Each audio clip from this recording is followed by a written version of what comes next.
Mas a gente vai voltar a falar desta tensão entre Brasil e Argentina do ponto de vista diplomático. Já é descrito pela imprensa argentina como a pior crise diplomática em décadas. E quem vem para nos jogar luz sobre esses eventos é Fernanda Manhota, nossa analista de internacional. Meu boa tarde a você, Manhota.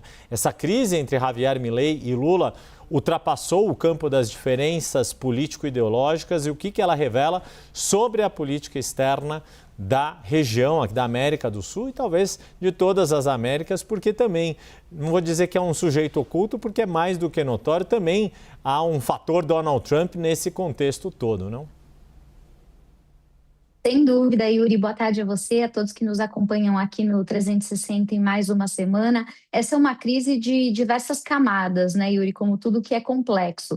É claro que existe uma componente ideológica e ela transborda, né, e passa das fronteiras da Argentina, inclui os Estados Unidos, inclui uma certa articulação transnacional, né, das forças políticas da direita e à esquerda, que acabaram transformando isso num novo rito do fazer de política externa. A gente hoje não consegue mais separar, se é que um dia já foi possível, aquilo que é interesse doméstico para consumo, muitas vezes eleitoral, daquilo que é, em tese, política de Estado, daquilo que os países defendem como seus interesses estratégicos. Esse episódio entre Brasil e Argentina reafirma, né, essa porosidade entre a camada interna e a camada externa, sem nenhuma dúvida. Agora, é interessante observar, Yuri, que a gente já vem repercutindo há algum tempo nas nossas coberturas como essas ondas, né, à direita e à esquerda, com o decorrer das décadas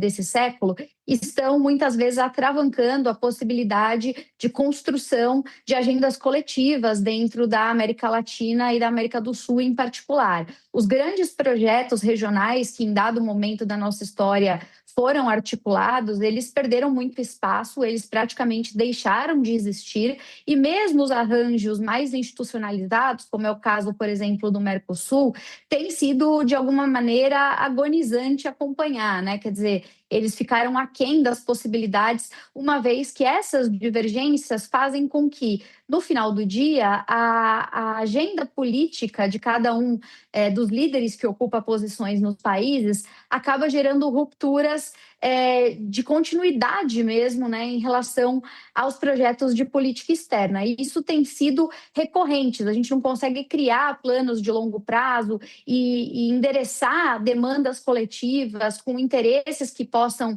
ser, de alguma maneira, convergentes, porque as agendas políticas internas, elas acabam capturando, né, todo o discurso e toda a praxis dessas lideranças. Eu digo que isso é, de certa forma, interessante, porque no caso do Brasil com a Argentina, nós estamos diante de um verdadeiro paradoxo, né? A gente está falando de, basicamente, aí uma separação política, mas que não consegue ser acompanhada de um divórcio econômico. E essa crise permanente entre ideologia e pragmatismo, ela está cada vez mais acentuada no dia a dia do nosso fazer de política internacional. Se a gente olhar para os números, né, para os interesses pró-business, Yuri, hoje mais do que nunca, né, a relação econômica é a barreira, digamos, estrutural mais profunda nesse processo de crises que emergem aqui e ali, porque hoje a Argentina ainda depende do Brasil, mais do que o Brasil da Argentina, né? O Brasil diversificou mais os parceiros nos últimos anos do que a Argentina.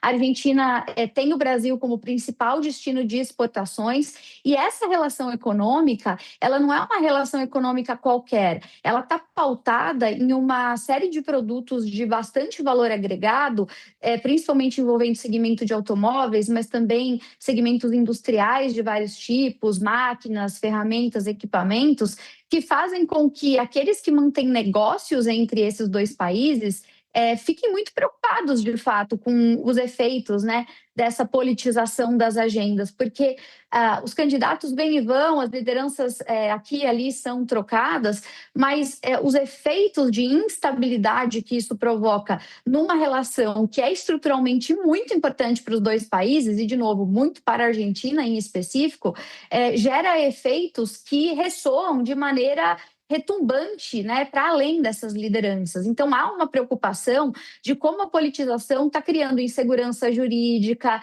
incerteza no campo dos negócios, e isso é muito danoso, né, do ponto de vista dos interesses nacionais mais amplos.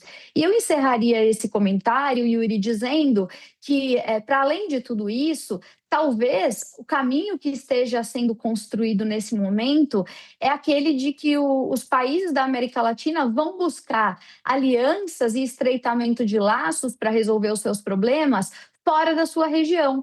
A gente passou, talvez, as últimas décadas do século XX, vendo a América Latina tentando, com todas as dificuldades, articular os seus problemas entre os pares, né? Então, estava lá a ALCA primeiro, depois veio as propostas alternativas, quando a ALCA sucumbiu, então a ideia de criar a Unasul, depois mesmo o ProSul, que foi uma resposta, né, da direita à Unasul, a ideia da IRSA, de construir infraestrutura, de fortalecer o Mercosul, criar outros arranjos regionais, tudo isso estava dentro da lógica de que os próprios latino-americanos poderiam concertar-se em torno de saídas para os seus próprios problemas. E conforme essas polarizações vêm à tona e vão tornando inviável o diálogo entre diferentes lideranças ideológicas na região, a saída que se encontra é o quê? É buscar gente de fora para contribuir com as agendas aqui e acolá. Então, alguns vão se ancorar nos Estados Unidos, evidentemente, ainda no hemisfério ocidental, mas outros, como é o caso do Brasil, por exemplo, passam a recorrer a parceiros extra-regionais. O aumento da parceria com a China, por exemplo, é uma alternativa. Vocês sabem que os Estados Unidos e a Argentina decidiram, né, começar um diálogo para aproximação comercial. O Mercosul já acendeu uma lanterna, porque isso eventualmente poderia ferir cláusulas do Mercosul, a depender de como fosse feito. O Brasil vem monitorando isso há algum tempo. Esse final de semana foi marcado também por uma conversa entre o presidente brasileiro e o presidente chinês para tentar pensar em acelerar o processo de aproximação entre o Mercosul e a China, justamente para tentar criar alternativas e para diversificar os parceiros nesse contexto de toma lá da cá, né, de preferências aqui e acolá. Então, eu vejo tudo isso como efeitos colaterais desse processo. A América Latina não só perde, né, os seus próprios mecanismos de lidar com a sua realidade e vai recorrer a terceiros para fazer isso, como também cria uma torta de climão no campo do pragmatismo, no campo material, por conta das agendas político-ideológicas, Yuri e Débora. Fernanda Manhota, obrigada pela sua análise, porque você traz, né, para a conjuntura internacional, você coloca os Estados Unidos, você conecta com o Mercosul e, trazendo aqui para o meu lado, aqui da política, tudo a ver com a eleição, porque fica a pergunta, né? Será que esse posicionamento de Milei, de estar mais fora do Mercosul, ser mais concentrado nos Estados Unidos e essa participação dele aqui em loco, né? Enfim, quebrando todos os protocolos, se ele mais ajuda ou atrapalha, isso também é uma questão. E você explicou aqui brilhantemente. Muito obrigada, Fernanda Manhota. Um prazer ver você novamente e obrigada pela mensagem aqui que você me mandou. Fiquei emocionada. Obrigada, bom trabalho.